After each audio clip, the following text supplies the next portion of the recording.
Ассалаумағалейкум ардақты әлеумет, бұл күн тәртібіндегі көкейкесті мәселелер мен түйткілді тақырыптарды талқылайтын жедел желі хабары. Біз бүгін мүгедектігі бар адамдардың мүддесі туралы сұхбат құрамыз. Дәл қазір парламент мәжілісінің депутаты, әлеуметтік мәдени даму комитетінің мүшесі Таңсәуле Серіков бізбен скайп арқылы байланысқа шығып отыр. Таңсәуле Ғабдыманапұлы, ассалаумағалейкум. Алейкум ассалам. Ең алдымен өтінішімізді қабыл алғаныңыз үшін көп рахмет. Бірден сұхбатқа көшейік. Бүгін өткен мәжілістің жалпы отырысында үкімет басшысының орынбасары Тамара Дүйсеноваға депутаттық сауал жолдадыңыз. Ол сауалдың мәні мүгедектігі бар адамдардың мүддесіне қатысты. Атап айтқанда, олар зейнет жасына шыққан кезде таңдау тұрады. Не зейнетақыны, не жәрдемақыны таңдау керек. Бұл дұрыс емес, сәйкесінше екеуін де қоса беру керек дегенді айттыңыз. Тарқатып түсіндірсеңіз. Қайырлы кеш. Құрметті әлеумет. Жалпы бұл жердегі туындаған сұрақ біріншіден бұл өзі мүгедектігі бар азамат болғаннан кейін, екіншіден халықпен кездескенде көптеген осы тақырыптағы сұрақтар туындап жатады. Сол себептен бұны зерттеп, сосын кейін барып туындаған сауалдардың бірі. Бұның шешу жолы да күрделілеу. Бірақ дей тұрғанменен халықтың жанайқайын жеткізу біздің міндетіміз. Сол себептен бүгінгі депутаттың сауалдың да осы жақты болды.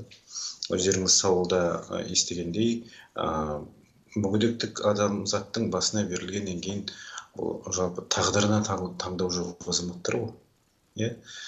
Оларға үкімет тарапынан таңдау жасатып отырған қисынға келмейтін нәрселердің бірі. Өйткені зейнет жасқа келгенде біз бәріміз жақсы білеміз, сау адамменен мүгедектігі бар азаматты қатар қоюға болмайды. Сол себептен бүгінгі таңда оның төлемақысы да қандай болатынын біз білеміз. Егер өздігінен азамат сол зейнет қорына қаражатты аударған күннің өзінде де ол соманың мөлшерін де білеміз. Сол себептен екеуінің біреуін таңдау жасау деген ол қиын нәрсе. Екеуі де бір сөзбен айтқан кезде керемет сомадағы жағдай емес. Орташа алған кезде мүгедектікті берілетін орташа ең үлкен мөлшері ол бірінші топтағы мүгедектігі бар азаматтар ғой. Ол жерде 95 мың теңгені құрайды. Ал енді біз зейнетке шығатын болсақ, ол 60-70 мың теңгенің құрамында жанында болады. Енді өздеріңіз ойлап қараңыздар сонда. Біз 90 мың теңгеменен мүгедектігі бар азамат жағдайын жасай алмай жүрген кезде 60 мың теңгеменен қартайған шағында қандай жағдай болуы мүмкін. Сол себептен осының бір механизмін қарастырып, дұрыс деңгейде берулеріңізді өтінеміз деп жасаған болатынбыз. Алайда үкіметтің тарапынан айтылған болатын. Жәрдемақы ол мынау мүгедектік расталғаннан кейін зейнетке шыққан уақытындағы жұмыссыздыққа байланысты беріледі деп.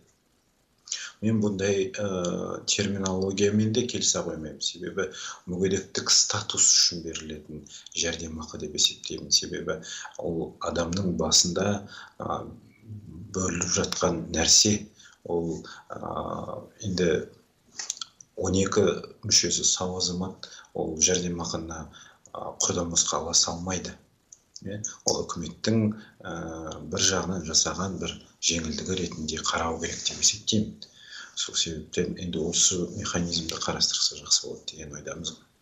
Таңсәуле Ғабдыманапұлы, бұл тек мүгедектігі бар адамдардың мүддесін қорғау ғана емес, өзіңіз депутаттық сауалыңызда ашып көрсеткендей кедейшілікпен де күрес қой. Өйткені бүгінгі таңда елімізде 725 мыңнан астам мүгедектігі бар тұлғалар бар. Ол көптеген балалардың ата-анасы тұр әр жағында, күтушісі ретінде. Сонда біз кем дегенде әр мүгедектігі бар азаматтың артында бір адам тұр деп есептесек, сонда 1,5 миллионға жуық азаматтар тұр ғой. Өйткені олар баласына қарайды, ата-анасына қарайды, туысына қарайды. Ол ешқандай зейнетақы қорына қаражат бөліп жатқан жоқ қой. Олардың да жәрдемақысы сол 50 мың мен 90 мыңның әр жақ бер жағы ғой.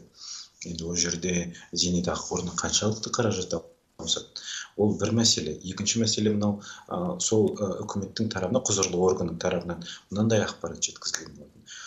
Бұл таңдау тек қана 1998 жылға дейінгі жұмыс өтілі расталған азаматтарда ғана деп. Ал енді кім 98 жылдан бастап қызмет жасай бастады, оларда ондай таңдау жоқ. Оларда тек қана зейнетақы қорына жиналған қаражатты ғана сіз аласыздар дейді. Ал енді мүгедектік тұрақты түрде расталған кезде зейнетақы қорына қаражат аударылмайды. Біріншіден. Екіншіден, 95 мың теңгенің 10%-ын аударуға біріншіден ол заңға қайшы. Екіншіден, тұрақты түрде өздігінен, өз еркімен аударатын болса, енді 9,5 мың теңге. Ол қаншалықты қаражат жиналады ол жерде. Сол себептен бұл жерде басқа механизмді қарастыру керек. Я болмаса, шарқысы келгенше сол мүгедектігі бар азаматтарды жұмыспен қамту керек.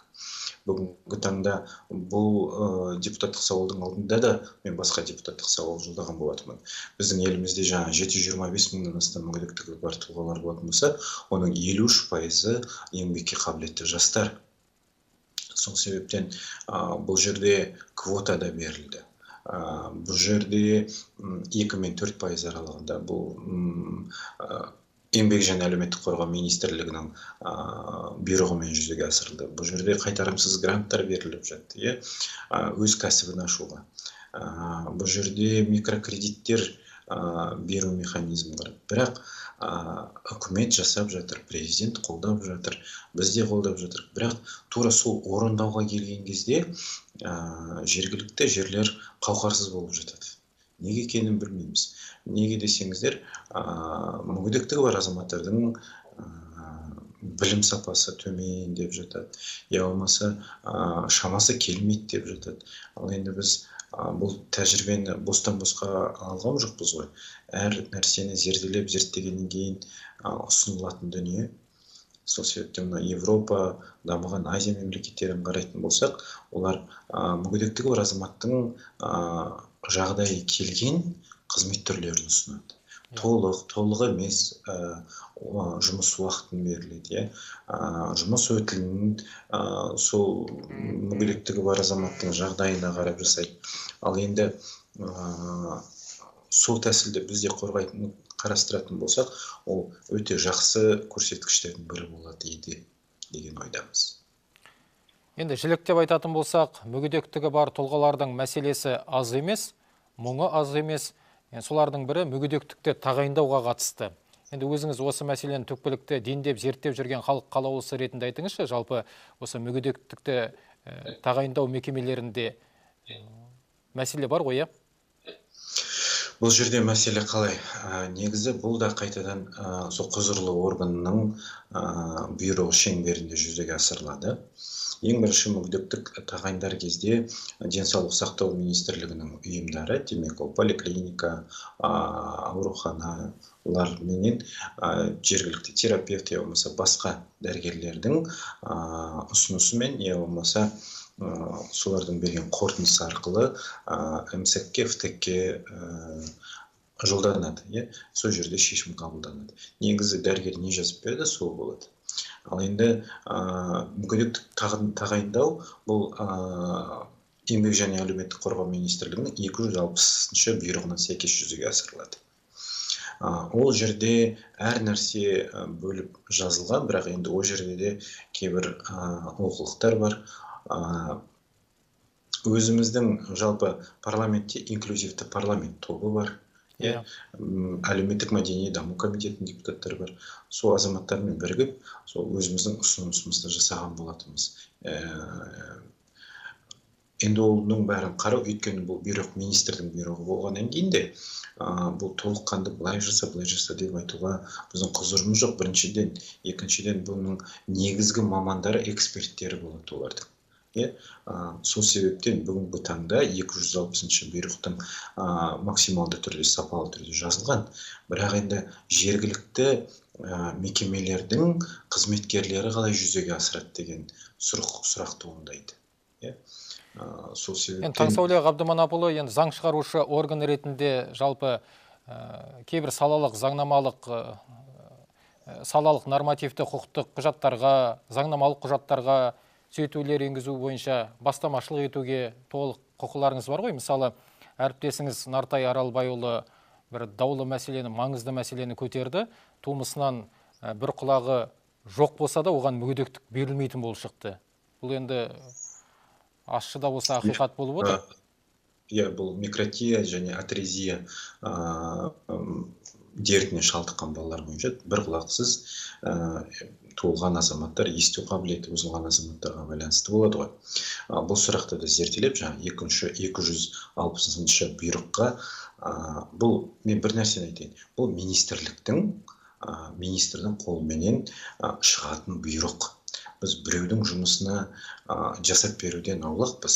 Біз тек қана заң шығарушы орган ретінде өзіңіз айтқандай біз ұсыныс жасаймыз. Жаңағы микротия, атрезия бойынша мынау дертке шалдыққан азаматтардың бірден мүгедектігі бар, мүгедектікті тағайындау мерзімсіз бойынша сұрақтар болды. Тағы да осындай біршама нормаларды біз ұсындық. Бүгінгі таңда министрлік ол жоққа шығарып жатқан жоқ, деп жатыр. Енді оларда эксперттеріне салатын шығар, өйткені мен шынымды айтсам, олардың ішіндегі жұмысына біріншіден араласпаймын, екіншіден оларға былай жаса деп біз қалай айтамыз. Сол себептен біз тек заң шеңберінде ғана ұсыныстар жасаймыз. Енді бұл жаңағы сіз айтқан микротия, атрезия, ол да өзінің дұрыс шешімін табу керек деген ойдамыз. Өйткені бізде оған дұрыс мәліметтерді бердік. Мысалы, бір қолы жоқ, бір аяғы жоқ азаматтарға да мүгедектік тағайындаймыз ғой. Тура сол сияқты құлақ та адамның мүшесі. Сол себептен оған да толыққанды біз қарауымыз керек деп есептейміз. Дегенмен, қалай десек те, осы депутаттық корпустың араласуымен мәселе оң шешіліп отыр ғой. Сондықтан алдағы уақытта да басқа да маңызды мәселелер бойынша заң шығарушы орган белсенді болады деп үміттенеміз. Енді Таңсәуле Ғабдыманапұлы, жаңа айтып отырмыз ғой, мемлекет басшысы бастап, осы мүгедектігі бар тұлғаларға қолайлы жағдай жасау керектігін бірнеше рет қаперге салып, құзырлы құрылымдарға нақты тапсырмалар жүктеп отыр. Бірақ жергілікті жерде кейде қауқарсыздық танытатынын айтып қалдыңыз. Жалпы мүгедектігі бар тұлғаларға қолайлы орта қаншалықты жасалған? Мысалы, ғимараттарға кіріп шығу жағдайы ел бойынша пікіріңізді айтыңызшы. Енді қараңызшы, бұл кеңес заманынан қалған бір үрдіс па, басқаша қалай айтуға болады. Бір сол қағида ма, сондай нәрсе ғой. Жалпы мүгедек дегенде ол арбадағы отырған азаматтың образы елестейді. Оған барлық керек нәрсе ол коляска деп ойлайды. Қолар. Ал енді біріншіден мүгедектігі бар азаматтың мүгедектігі бірнеше түрмен сипаттас болады. Ол бір. Екіншіден, жалпы мүгедектігі бар азаматтың құқығы деген нәрсе бар. Әр азаматтың әр қызмет түрін пайдалануға құқылы. Жалпы біз соған жағдай жасауымыз керек. Ең бірінші біз соны ойлауымыз керек. Біз кез келген конституцияға сәйкес кез келген азаматтың құқығын шектеуге қақымыз жоқ. Әрине. Сол себептен әр қызметтің түрін алуға біз міндет жағдай жасауымыз керек. Ол бір. Екіншіден, соны көп азаматтар түсінбей жатады ғой. Жағдайын жасау дегенде пандус елестейді. Ал енді әрі қарай сіз жұмыс істей алмайсыз. Бүгін, мысалы, Түлкібас ауданынан шығып жатыр, маған бірінші топтағы мүгедектікті бермейді дейді, барсам. Неге десе, сіздің үстіңіз сасымайды деп айтты. Ол адамның психологиясына қатты әсер ететін дүние ғой. Ана кісі маған айтқанда ол маған қалай әсер етіп тұр. Ал енді ол кісіге қаншалықты нәрсе, бұл жерде дискриминация деген әңгіме өте үлкен мәселе болып көтеріледі. Сол себептен біз ең бірінші адамгершілік деген нәрсені ұмытпауымыз керек. Ол бір. Екіншіден, өзімізге қандай жағдай жасағымыз келеді, тура соны мүгедектігі бар азаматтарға да жасауымыз керек деген мен ойдамын. Әр қызметте, мысалы, білім саласы болсын, қызмет көрсету саласы болсын, ғимараттың қолжетімділігі болсын, барлығы жүзеге дұрыс асырылу керек. Сол себептен білімге қатысты жаңағы тиісті министрліктің де айтып жатыр, 1000 адамның 16-сында ғана білім бар дейді. Жақсы. Ол үшін біз не істеуіміз керек? Біз анау балабақшадан бастап, оқу ағарту министрлігіне қарасты ұйымдар, мектеп, лицейлер, колледждер, солардың білім бағдарламасын, білім беру бағдарламасын, оқу бағдарламасын бейімдеуіміз керек. Бұл жерде тірек қимыл аппараты бұзылған азаматтарға, есту сөйлеу қабілеті бұзылған азаматтарға, көру қабілеті бұзылған азаматтарға біз жағдай жасайтын болсақ, біз бір шама ілгері кетеміз. Бұл жағдайды біз егер университет қабырғасына, міне біз мектептен бейімделіп келген азамат болатын болса, онда университетте сол жағдайды жасайды. Парламентке келгенге дейін ғылым және жоғарғы білім министрлігінің штаттан тыс кеңесшісі болдым осы инклюзив бойынша. Сонда мен біршама университеттерге барып қарадым. Сіздер қаншалықты осы азаматтарды қабылдауға дайынсыздар? Қаншалықты жағдай жасалуы керек? Сондағы ең бірінші мен жол картасының авторы ретінде ұсынған әр университеттерде мүгедектігі бар азаматтарды қолдау орталығы болу керек. Неге? Ол жерде суфлері болу керек, ол жерде тиісті құрал жабдықтар болу керек, ол жерде тиісті сөйлеу, есту қабілеті бұзылған азаматтарға тиісті аудармашылар болу керек. Буллинг деген дүние бар. Одан бір қорғайтындай жағдай болу керек. Түпті нұсқасында білім бағдарламасы мен оқулықтарды біз бейімдеуіміз керек. Сол кезде азаматтар толыққанды оқи алады, білім ала алады, білім алғаннан кейін сапалы маман болады. Сапалы маман болғаннан кейін де как раз таки министрліктің тиісті 2 мен 4% аралығындағы квотаны мемлекеттік, квазимемлекеттік ұйымдарда жүзеге асыруға болады. Таңсәуле Ғабдыманапұлы, жаңа айтып қалдыңыз ғой, мүгедектігі бар тұлғаларға дұрыс көзқарас болу керек, оларға қатысты бірінші адамгершілік деп, әрине оған ешкім дау айтпас. Дегенмен ғимараттарға қарапайым кіріп шығу қиын болатын болса, пандустар стандартқа сай болмаса, адамгершілік өз алдына жалпы осындай олқылықты жіберіп отырған мекеме, кәсіпорын басшыларының жауапкершілігін қатаңдату керек шығар? Міндетті түрде қатаңдату керек. Сол себептен қазір парламентте құрылыс бойынша заң жобасы жатыр. Ол жерде Ерлан Абдиев деген тағдырлас әріптесім, сол заң жобасының жетекшісі, ол жерде қарастыратын болады. Дегенмен бұл юстицияның құзырында болу керек деп есептеймін. Әр ғимаратқа техпаспорт беріледі. Сол техпаспорттың негізгі талаптарына сәйкес әр әкімшілік ғимаратқа барлық жандарға кіріп шығу міндеттеліну керек. Енді сол пандус, сол тактильді тақтайшалардың өзінің арнайы мемлекет қабылдаған стандарты бар. Соған сәйкес болу керек.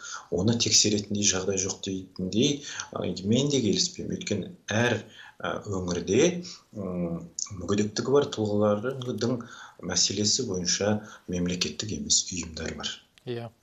Солардың қатысуыменен де енді әр азамат өзі арбада жүргеннен кейін, зағип жан болғаннан кейін күнделікті кіріп шығады, қалай нәрсе, қай пандус маған қойылайлы деген дүние болады ғой.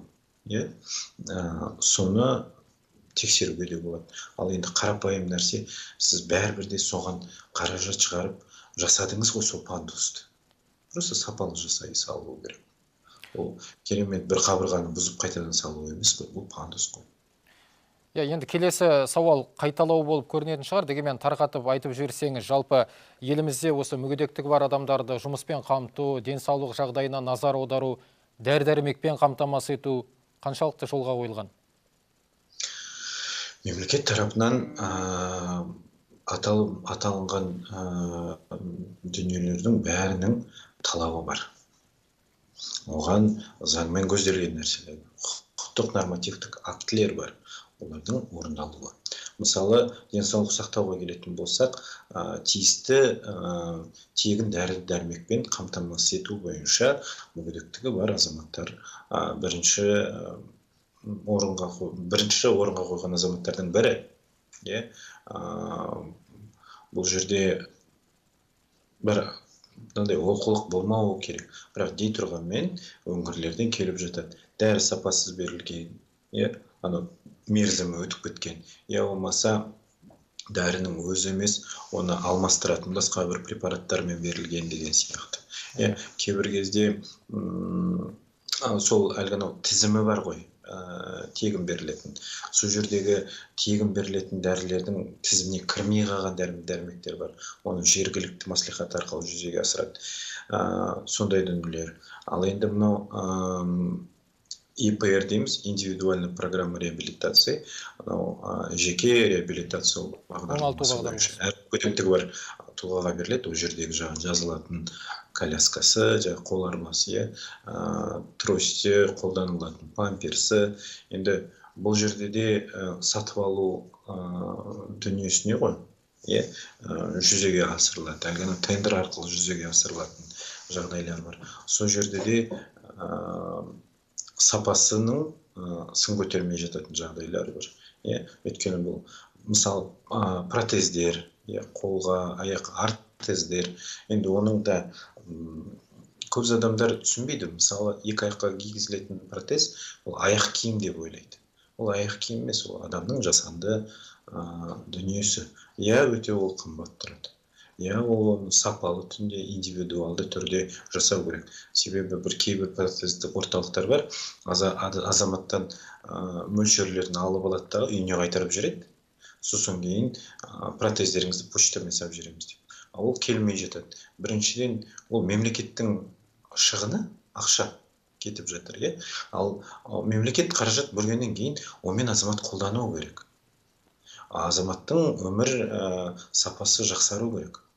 Ал егер оны сапасыз жасайтын болса, әйтеуір мекеме мен ақша қаражатты игеруім керек деп жұмыс жасайтын болса, ол біріншіден мемлекеттің шығыны, босқа далаға кетті деген сөз. Екіншіден, мүгедектігі бар азаматқа ешқандай пайдасы тиген жоқ. Сонда біз кімге жақсылық жасадық деген әңгімелер ғой. Сол себептен заң бар, нормативтік құқықтық актілер бар. Бірақ сол орындау мәселесі деп деген кезде осы жерде бізде олқылықтар көп. Таңсауле Ғабдыманапұлы, тығыз жұмыс кестесіне қарамастан бізге уақыт бөліп сұрақтарымызға жауап бергеніңіз үшін көп рахмет. Бүгін мәжілістің жалпы отырысында жолдаған депутаттық сауалыңыз нәтижелі болсын, ел алдындағы еңбегіңіз жемісті болғай. Рахмет. Қадірлі көрермендер, естеріңізге сала кетейік, бізбен байланыста болған мәжіліс депутаты әлеуметтік мәдени даму комитетінің мүшесі Таңсауле Серіков. Тізгінді осы жерден тартамыз. Эфирде келесі кездескенше аман сау болыңыздар.